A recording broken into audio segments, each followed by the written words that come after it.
I was born into a rich and important family in Torrin Island.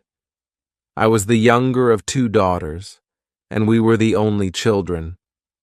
My sister was 7 years older than me, so we didn't play much together when I was young. I was only 15 years old when she got married. I remember the day of her wedding well. Many people came, all of them laughing, singing, and happy, but I felt sad when my sister left with her new husband, Jason. She was always very nice to me, nicer than my mother, and so I cried when she went away to her new home in Dublin. My mother and father didn't love me. They wanted sons and were not very interested in me. Just a year after my sister got married, a letter arrived from Jason. He said that my sister was ill and that she wanted to come home to Turin and stay with us to be with her family. I was sad that she was ill, but also very happy about her visit. "They're leaving Dublin on Sunday," my father told me, "and they're arriving here on Tuesday evening." The day came, and it was a very long day. Hours came and went, and I listened all the time for my sister and her husband. Now the sky was dark, and soon it was midnight, but I couldn't sleep. I listened and waited. Suddenly, at about 1 in the morning, I heard a noise far away. I ran out of my bedroom and down to the living room. "They're here! They're here!" I called to my father, and we quickly opened the front door to see better. We waited there for a few minutes, and we heard the noise again, somebody crying far away in the night. But we saw nothing. There were no lights and no people there. We went outside, waiting to say hello and to help my sister with her bags, but nobody was there. Nobody came. I looked at my father, and he looked at me. We didn't understand. "I know I heard a noise," he said. "Yes," I answered. "I heard it too, Father." "But where are they?" We went back into the house without another word. We were suddenly afraid. The next day, a man arrived and told us that my sister was dead. On Sunday, she felt very ill. On Monday, she was worse. And on Tuesday, at about 1 in the morning, she died, at the same time that we were outside the house in the night, waiting for her. I never forgot that night. For the next 2 years, I was very sad. You could say that I stopped living. I didn't want to do anything or speak to anyone. Jack soon married another young woman in Dublin, and I felt angry that he forgot my sister so quickly. I was now the only child of a rich and important family. So before I was 14 years old, men started to visit our home. They wanted to meet me and perhaps to marry me, but I didn't like any of these men, and I thought I was too young to be married. When I was 17, my mother took me to Dublin. "Dublin is a big city," she said. "We're going to meet richer and more interesting men than the ones back home in Tyrone. We can easily find you a good husband in Dublin." In Dublin, I began to be happier. I met a lot of friendly people, and I went dancing every evening. A lot of young men came to speak to me and asked me to dance. I liked talking to them. I started to live and laugh again, and I didn't think about my dead sister all the time. But my mother was not so happy. She wanted me to find a husband quickly. One night before I went to bed, she came into my room and said, "Do you know Lord Glenfallen?" "Oh, yes," I answered. "He's that ugly old man from Korea." "He's not ugly and he's not old, Fanny," my mother said quickly. He's from a very rich and important family too, and he wants to marry you. He loves you. He wants to marry me? Me? But he's making a mistake, Mother, I said. I don't love him. I can't marry somebody I don't love. Think about it, Fanny, my mother answered quietly. He's a good man, and he wants to marry you. You're a very lucky young woman. My mother left the room, and I sat quietly for a long time. Lord Glenfallen was a nice, friendly man, I thought. I didn't love him, no, but I did like him. He always talked about interesting things. I never felt happy at home with my mother and father, but I always felt better when I talked to him. The next morning, when I saw my mother, I said only one word: yes. Lord Glenfallen and I got married the next spring, and 2 days after our wedding, we said goodbye to my family and left for Rome. 3 days later, we arrived in Korea, and I saw my husband's beautiful house for the first time. It was near a river, and there were many trees and flowers in the garden. Birds sang in the trees, and the sky was blue. I stood next to him and looked at it all, and I felt very, very happy. Come, my love, said my husband. You must come in and meet Ava. She cooks and cleans and knows everything about the house. So we went into the house, and I met Ava, a friendly old woman with smiling blue eyes. She showed me around the house. Suddenly, I felt excited to be there. It was a very happy place. Women sang in the kitchen, men built fires in the living rooms, and there were dogs and cats everywhere. Come with me now, madam, said Ava, and look at your bedroom. Then we can take up your bags, and you can wash before dinner. I followed her, and soon we arrived at a big brown door. This is your room, she said, and she opened the door. I stood and looked. Suddenly, cold with fear, in front of me stood something big and black. I didn't know what it was.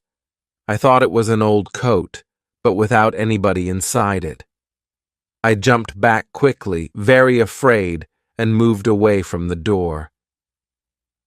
Is something wrong, madam? Ava asked me. Nothing, perhaps. It's nothing, I answered quickly. But I thought I saw something in there. I thought I saw a big black coat there when you opened the door. Ava's face went white with fear. What's wrong? I asked her. Now you look frightened. Something bad is going to happen, she said. When someone sees the black coat in this house, we know that something bad is going to happen soon to the Glenfallen family. I saw the black coat when I was a child, and the next morning, old Lord Glenfallen died. Something bad is going to happen now, madam. I know it. We went down to have dinner. I felt unhappy and afraid, but I didn't say anything to my husband about the black coat. I wanted to forget about it and be happy again. The next day, Lord Glenfallen and I went for a walk together to look around the house and gardens, because I wanted to know my new home better. I like this house and all the people here, I said, and I'm happy to be here with you. It's much better than Tyrone. My husband was very quiet for a long time. He walked with his head down, thinking. Then suddenly he turned to me, took my hand, and said, Fanny, listen to me. Listen carefully. There's something I must ask you. Please, only go into the rooms in the front of the house or go into the rooms at the back of the building or into the little garden by the back door. Never. Do you understand me, Fanny? His face was white and unhappy. I understood his words, but I didn't understand why he was suddenly a different man here at Kill. He never smiled or laughed anymore. Perhaps the back of the house was dangerous, I thought, but he didn't want to talk about it anymore. We went back to the house without speaking, and again I tried to forget his words and to be as happy as I was before. It was about a month later that I met the other woman for the first time. One day I wanted to go for a walk in the gardens. It was a beautiful day, and I ran up to my room after lunch to get my hat and coat. But when I opened the door of my room, there was a woman sitting near the fire. She was about 40 years old, and she wore a black coat. Her face was white, and when I looked closely, I saw that her eyes were white too. She was blind. "Madam," I said, "this is my room. There's a mistake." "Your room," she answered. "A mistake? No, I don't think so. I don't think there's a mistake. Where is Lord Glenfallen?" "Down in the living room," I said. "But who are you and why are you here in my room?" "Tell Lord Glenfallen that I want him," was all she said. "I must tell you that I am Lady Glenfallen, and I want you to leave my room now," I said. "Lady Glenfallen? You are not. You are not," she cried, and hit my face very hard. I cried out for help, and soon Lord Glenfallen arrived. I ran out of the room as he ran in, and I waited outside to listen at the door. I did not hear every word, but I knew that Lord Glenfallen was very angry, and the blind woman was very unhappy.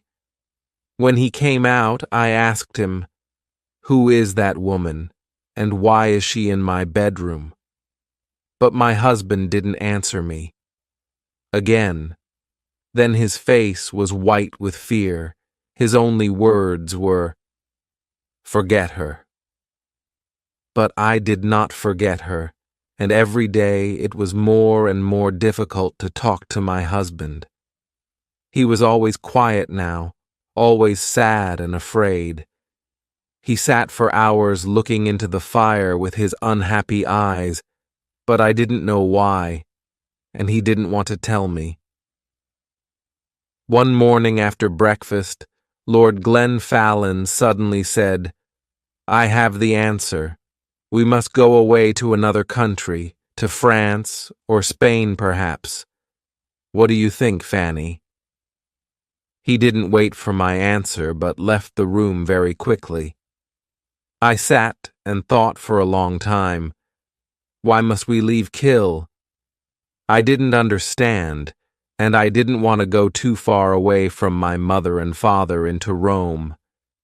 They were old now, and my father was sometimes ill. They didn't love me very much, but I wanted to be near them. I thought about it all day, and I didn't know what to say to my husband when he arrived back in the evening and came in to dinner.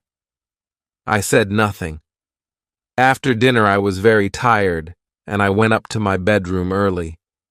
I wanted to have a good night's sleep and think about it all again the next day. I closed my eyes and went to sleep, but I did not sleep well because I dreamed of the black coat. Suddenly, I woke up. Everything was dark and very quiet, but somebody was at the end of my bed. There was a hand with a light, and behind the light was the blind woman. She had a knife in her other hand. I tried to get out of bed and run to the door, but she stopped me. "If you want to live, don't move," she said. "Tell me one thing. Did Lord Glenfallen marry you?" "Yes, he did," I answered. "He married me in front of 100 people." "Well, that's sad," she said, "because I don't think he told you that he had a wife. Me. I am his wife, not you, young woman. You must leave this house tomorrow because if you stay here, you see this knife? I am going to kill you with it. Then she left the room without a sound. I didn't sleep again that night. When morning came, I told my husband everything. Who is the blind woman? I asked him. She told me last night that she is your wife, that I am not your wife. Did you go into the rooms at the back of the house? Asked my husband angrily. I told you that you must never go there. But I didn't, I answered.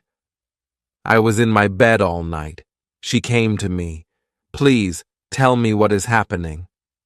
My husband's face was white again now, and he didn't speak for a long time.